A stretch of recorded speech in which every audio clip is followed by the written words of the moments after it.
Sa ngalan ng Ama at ng Anak at ng Espiritu Santo. Panginoon, isugo mo ang iyong Espiritu at pagpanibaguhin mo ang muka ng aming mundo. Ang ating ebanghelyo ay mula kay San Lucas, Kapitulo 11, versikulo 1 hanggang 10. At sa ebanghelyong ito, si Jesucristo ay pumasok sa bayan ng Jericho. At doon ay may isang tao na Zakeo ang pangalan at siya ay pinuno ng mga maniningil ng buwis at napakayaman. Ang mga maniningil ng buwis ay itinuturing na marumi at makasalanan sapagkat sila ay nagtataksil sa kanilang bayan, sapagkat para bang sinasakal nila ang kanilang mga sariling kababayan, kinukuha ang kabuhayan at ibinibigay sa kanilang kaaway ang Imperyo Romano. At si Zakeo ay hindi lamang pangkaraniwang maniningil ng buwis. Siya ay pinuno ng mga maniningil ng buwis. Sa bawat buwis na kanilang nakakamkam sa kanilang mga kababayan, napakalaki ng porsyento na bumabagsak sa kanilang mga kamay. Kaya nga si Zakeo ay napakayaman. Sa tagpong ito, bagamat mayaman na si Zakeo, nandun na ang lahat ng material na kailangan niya sa kanyang buhay. Para bang may kulang pa rin sa kanya. Kaya't nung nalaman niyang si Jesus ay dumadaan, nagpumilit siyang makita si Jesus. Ngunit siya ay napakaliit o siya ay pandak. Kaya nga hindi niya makita si Jesucristo. Natatabunan si Jesucristo ng mas matataas na tao. Kaya ang ginawa ni Zakeo, siya ay tumakbo doon pa sa bandang unahan kung saan dadaan si Jesucristo at umakyat siya sa isang puno ng sikamoro. At pagtapat ni Jesus sa lugar na iyon, tumingala siya kay Zakeo at sinabi, "Zakeo, bumaba ka agad sapagkat kailangan kong tumuloy ngayon sa iyong bahay." Ito ay napakagandang tagpo. Sapagkat kung titignan ang posisyon ni Zakeo bilang pinuno ng maniningil ng buwis, napakataas niya. Isang malaking tao. Kung titignan din ang kanyang kayamanan, para bang napakamakapangyarihan nun, napakaunlad niya. Pero ang totoo, si Zakeo ay napakaliit. Kaya nga, ang pagiging pandak ni Zakeo ay simbolo rin ng kanyang pagkatao. Alam ni Zakeo na maaaring marami siyang kaibigan, maraming taong takot sa kanya. Pero ang mga kaibigan niya ay hindi siya iniibig kung sino siya.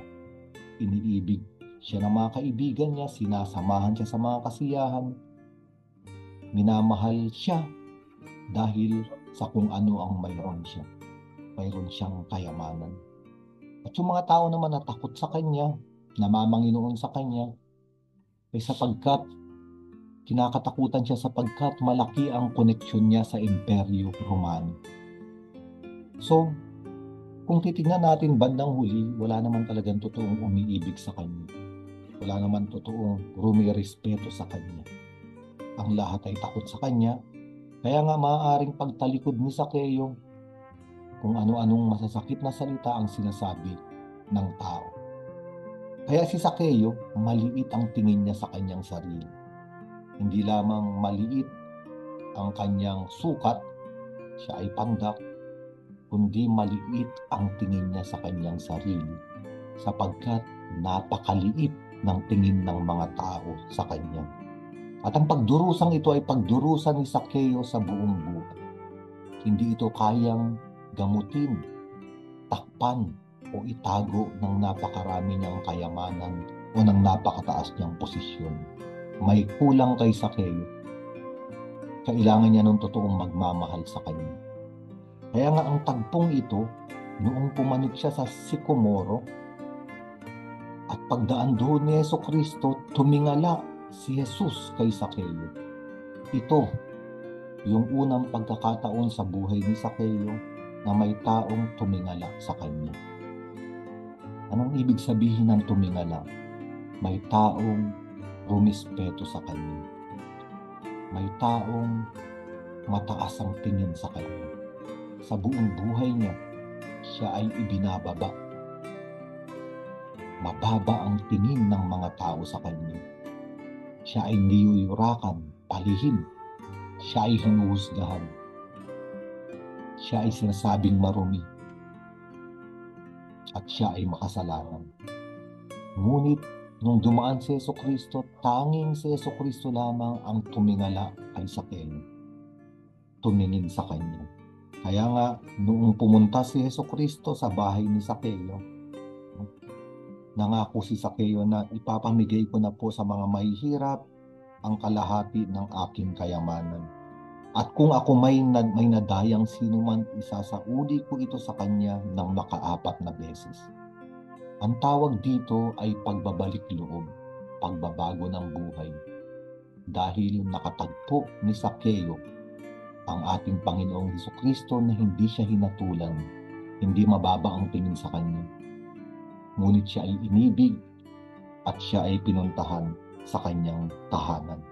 Kaya nga ang sabi ni Jesucristo, ang kaligtasan ay dumating ngayon sa sambayanang ito, sapagkat anak din ni Abraham ang taong ito.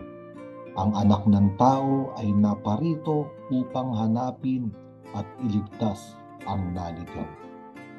At ito'y napakagandang ebanghelyo para sa ating lahat. Maaaring sa mga nagawa natin sa ating buhay, kahinaan, kasalanan, kadiliman, pagkakamali, maaaring hindi natin sinasabi sa iba, ngunit unti-unti nang lumiliit ang tingin natin sa ating mga sarili. Naaawa na tayo sa ating sarili sapagkat katulad ni Sakeo, maaaring wala namang totoong nagmamahal sa atin o walang taong magmamahal sa atin kapag nalaman nila ang totoong kaliitan natin.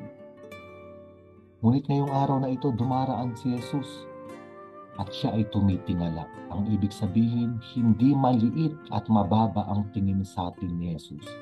Sabi niya kay Sakeo, itong taong ito ay anak din ni Abraham. At sinasabi sa atin ni Jesucristo, ikaw ay anak pa rin ng Diyos. Naparito ako para hanapin ka. Isang taong naligaw, isang taong napalayo. Naparito ako, dumadaan sa buhay mo, pumapasok sa buhay mo, para sabihin, natagpuan na kita.